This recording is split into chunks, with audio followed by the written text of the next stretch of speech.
42 seorang tamu di tengah malam. Dipublikasikan oleh blog Normi. Pada hari ke-8, mereka beristirahat di sebuah hutan. Mereka membuat perapian dan menikmati makan malam, rusa panggang dan nasi hangat. Tentunya dengan beberapa cangkir arak untuk menghangatkan badan. Setelah makan, mereka semua tidur, kecuali Yan Tianbu. Malam itu ia memang mendapat giliran berjaga. Perapian dan arak memberi mereka semua kehangatan. Padahal mereka tidur di alam terbuka. Memasuki tengah malam, Chiu San tiba-tiba terbangun. Cukat Tong juga ikut terbangun beberapa saat kemudian. "Kau dengar itu?" tanyanya kepada Chiu San.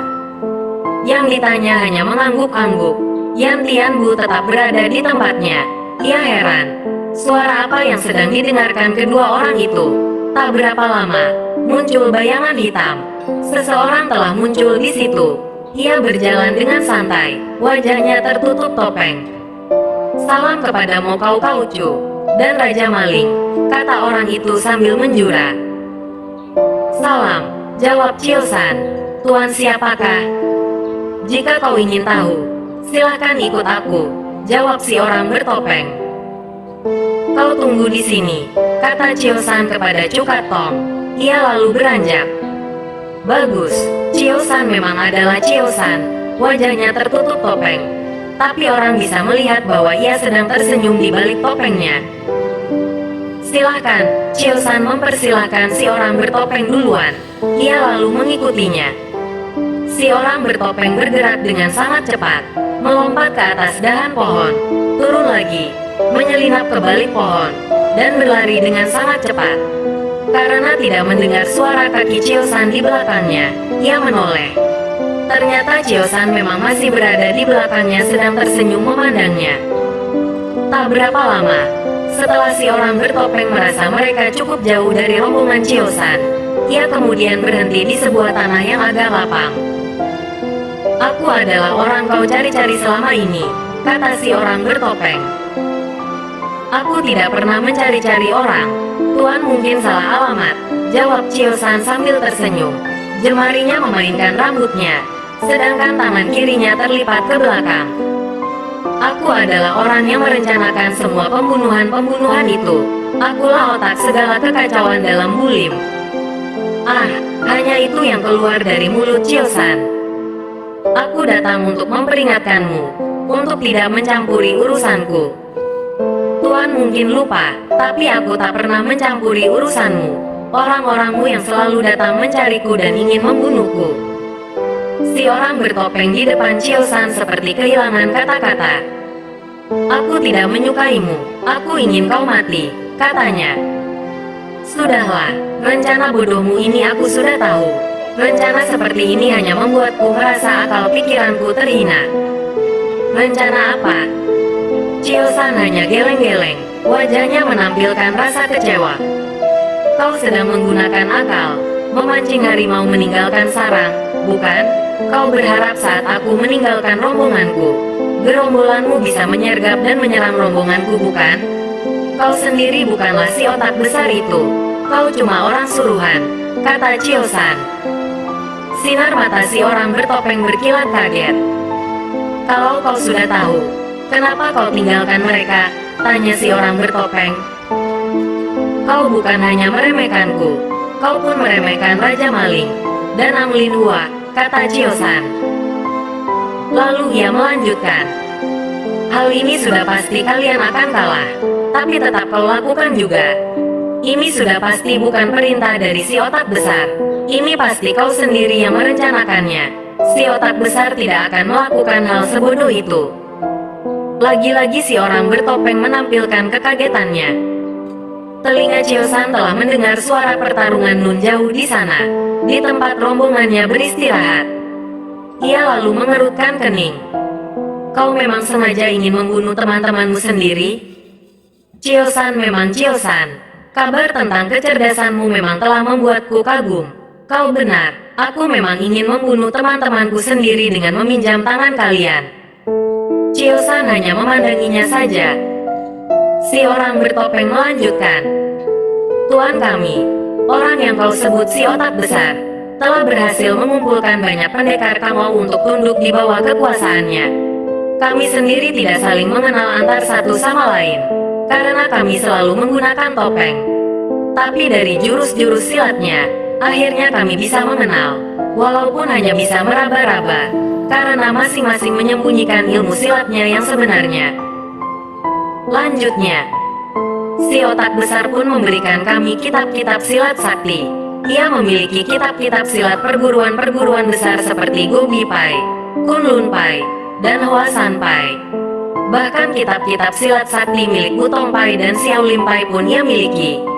Kau bisa bayangkan, orang sehebat apa dia, yang mampu mencuri kitab-kitab sakti partai-partai besar itu.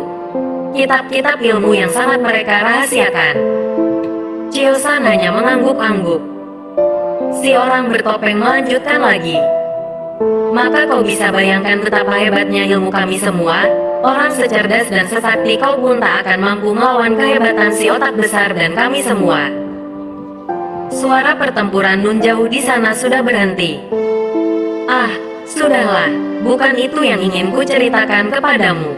Sebenarnya, setelah lama berkumpul dengan anggota kelompok yang lain, aku mulai yakin bahwa beberapa orang musuhku berada di antara kelompok ini. Akhirnya, bisa kau tebak sendiri, aku meminjam tenaga kalian untuk membunuhi mereka. Keinginanmu sudah terlaksana, kata Chiosan. Apa maumu sekarang? Karena kau sudah membantuku menyingkarkan musuh-musuhku, aku ingin memberitahumu rahasia penting. Silahkan, kata Chiosan.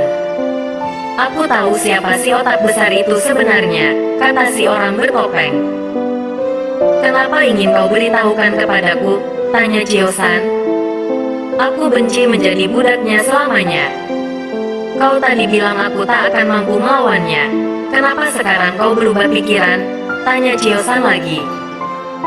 Kalau kau tahu siapa dia sebenarnya, tentunya kau mampu menyusun langkah agar mampu mengalahkannya.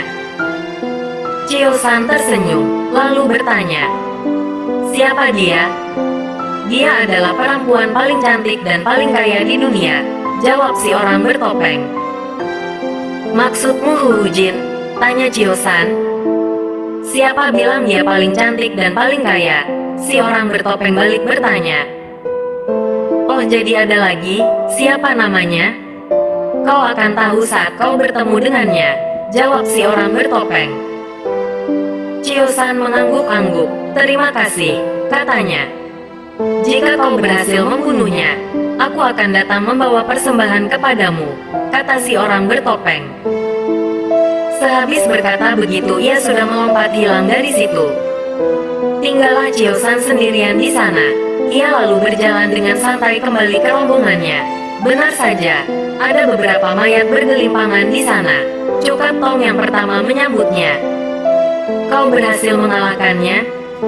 Chiosan menggeleng. Tentu saja itu bukan dia. Mereka menggiringmu pergi agar dapat meringkus kami. Tapi dia salah perhitungan. Ang Siokia, Nona Ang, menghabisi mereka semua. Dalam beberapa hari ini, ilmu silatnya meningkat pesat. Sungguh hebat. Cukat Tong memujinya secara terang-terangan. Ang Linhua hanya bisa berkata, tidak berani, tidak berani, sambil menjura. Semua berkat Kau Cu yang mulia. Baiklah, mari kita bereskan mayat-mayat ini dan kuburkan secara layak, kata Chiosan. Mereka semua bekerja dan menguburkan belasan mayat itu saat itu juga. Setelah selesai, mereka kembali beristirahat. Kali ini giliran Cukat Tong yang berjaga-jaga. Lama ia diam saja. Akhirnya karena tidak kuat menahan rasa penasaran, akhirnya ia mengajak Chiosan bicara. Padahal Chiosan terlihat sudah tertidur. Kau tidak ingin menjelaskan kepadaku apa yang tadi terjadi? Dengan agak malas-malasan Chiosan menjawab. Mengapa kau anggap remeh akalmu sendiri? Kau adalah Raja Maling. Raja Maling jika berada di sebelahmu, hanya seekor kura-kura. Kalau ada kau di sini, urusan berpikir, kuserahkan kepadamu seluruhnya, ujarnya sambil tertawa. Chiosan akhirnya bangkit. Dasar pemalas, tawanya. Ia lalu melanjutkan, Kau pasti sudah tahu jika mereka tadi menjalankan akal, memancing harimau keluar sarang. Ya, jawab Cukat Tong pendek. Si orang bertopeng tadi mengaku sebagai otak besar, tapi setelah aku berhasil membongkar kebohongannya, akhirnya dia mengakui rencana sebenarnya. Apa katanya? Dia bilang, ia ingin meminjam tangan kita untuk membunuh kawan-kawan gerombolannya sendiri. Alasannya apa? Tanya Cukat Tong. Katanya, beberapa anggota gerombolannya ternyata adalah musuh-musuhnya.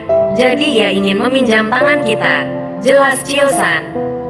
Lalu kenapa ia harus memancingmu pergi? Bukankah jika ada kau, urusan pinjam-meminjam tangan itu akan lebih cepat selesai? Tanya Cukat Tong lagi. Jika ia tidak memancingku pergi, tentunya teman-temannya tak akan berani menyerang. Mereka kan sudah benar-benar tahu apa yang bisa kulakukan. Jadi ia menyamar sebagai si otak besar dan memancingmu keluar agar teman-temannya berani menyerang kami. Bagus juga akalnya.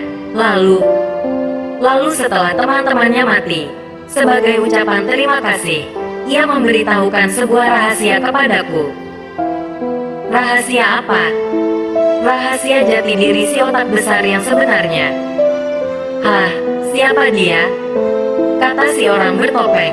Dia adalah wanita tercantik dan terkaya di seluruh dunia. Wajah Cukat Tong langsung berubah. Dia? Kau kenal? Cukat Tong hanya mengangguk dan tak bisa berkata apa-apa. Wajahnya menunduk. Segera Chio-san berkata, tentu saja aku tidak percaya kebohongannya. Kenapa kau tidak percaya? Karena aku sudah tahu siapa si otak besar sebenarnya. Kau tahu, siapa? Rahasia, aku akan memberitahukannya jika aku benar-benar bisa membuktikannya. Jika tidak, ia akan lolos dengan mudah. Lalu, apa maksud si orang bertopeng tadi memberitahukan rahasia palsu itu? Untuk menjerumuskanku ke dalam jalan yang salah, fitnah, agar aku terpengaruh, dan tidak mencurigainya, jelas Chio-san. Untuk hal itu, ia mengorbankan belasan anak buahnya. Gila sekali, kata Cukat Tong. Bisa saja, dia memang sudah tidak membutuhkan belasan anak buahnya itu, kata Chio-san. Dan ia menganggapmu dungu untuk begitu saja percaya tipu dayanya. Hahaha, tawa Cukat Tong. Ia melanjutkan lagi. Kadangkala, orang yang paling tolol adalah orang yang menganggap orang lain lebih tolol daripada dirinya.